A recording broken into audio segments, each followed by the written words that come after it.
कुछ देने की कला, कुछ बांट पाने की कला। हमें देना सीखना होगा, बांटना होगा जो हमने पाया, तभी उसका कोई मूल्य होगा। चीज़ें ही नहीं, समय देकर बात कीजिए। किसी को अपना समय देकर देखिए, बात करके देखिए। किसी को अच्छा लगेगा, हल्का महसूस होगा। पूछें ना कि वह ठीक है, यह पूछें कि क्या कोई मुश्किल तो नहीं, दिमाग शांत तो है। बहुत बड़ी कला है किसी को कुछ देना, क्योंकि उसी से दूसरा द्वार खुलता है मिलने का। जो आप देते हैं, जिस भावना से आप देते हैं, वही भावना वापस आ जाती है। जो लुटाता है उस पर ही बरसता है। जीवन में जो मिले दोनों हाथों से देना सीखना होगा, क्योंकि जो देने वाला व्यक्ति है वह कंजूस नहीं होता। आप एक कहानी को ध्यान से सुनिएगा।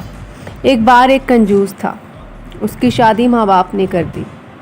माँ बाप तो कंजूस नहीं थे, लेकिन वो पता नहीं किससे यह गुर लेकर आया और वह कंजूस व्यक्ति बन गया। कंजूसों की शक्ल आपने देखी होगी, उनके जीवन का ढांचा भी देखा होगा। दरअसल कंजूस प्रेम नहीं कर सकता, क्योंकि प्रेम में उसे खतरा महसूस होता है। देना जो पड़ेगा, बांटना पड़ेगा। खतरा है कोई आएगा और कुछ ले जाएगा। वह व्यक्ति, शादी तो उसने कर ली, लेकिन शादी के बाद 2 बच्चे भी हो गए, लेकिन उसके स्वभाव में कोई भी अंतर ना आया। पत्नी अब भी उससे डरती थी, अब बच्चे भी डरने लगे। बच्चों की पीठ उसने कभी ना थपथपाई, पत्नी के पास जाकर कभी ना बैठा, किसी से प्यार भरी बातें नहीं करता, अपनी माँ की बातें नहीं सुनता। जब उसे पूछा गया कि वह ऐसे कैसे जी रहा है, ऐसा क्यों करता है वो, तब उसने कहा कि हंसकर अगर पत्नी से बोलोगे तो वह 100 काम बोल देगी। यह सामान ला दो, वह कपड़े, वह जेवर ला दो। चेहरा सख्त रखना पड़ता है। अगर मैं दुकान पर अपना चेहरा खिलखिलाते हुए रखूं, बातें करूं, तब वहाँ पर काम करने वाले लड़के आ जाते हैं कि मेरी तनख्वाह बढ़ा दीजिए।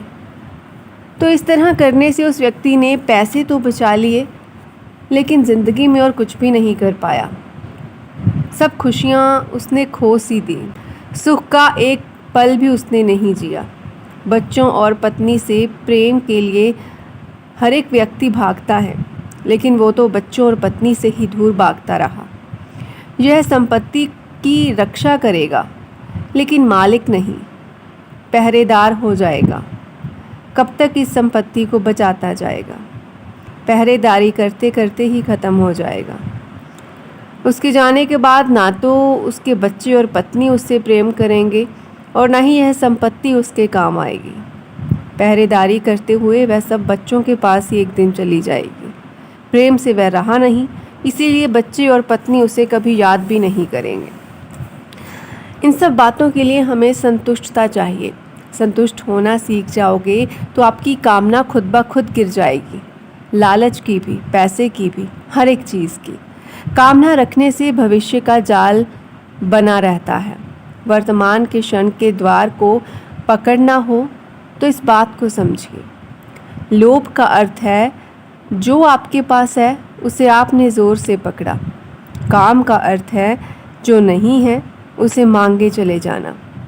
संतुष्टि की भी कामना कुछ लोग करते हैं, क्योंकि वह अतीत को पकड़े रहते हैं, भविष्य को देखते रहते हैं और संतुष्टि की कामना करते हैं, आज नहीं तो कल होगी। यह कामना ही आपके लिए एक बंधन बन जाता है। इन बंधनों से छुटकारा पाने के लिए आपको संतुष्ट होना होगा। उस कंजूस आदमी की तरह नहीं, आपको आज ही संतुष्ट होना होगा। नमन गुरु।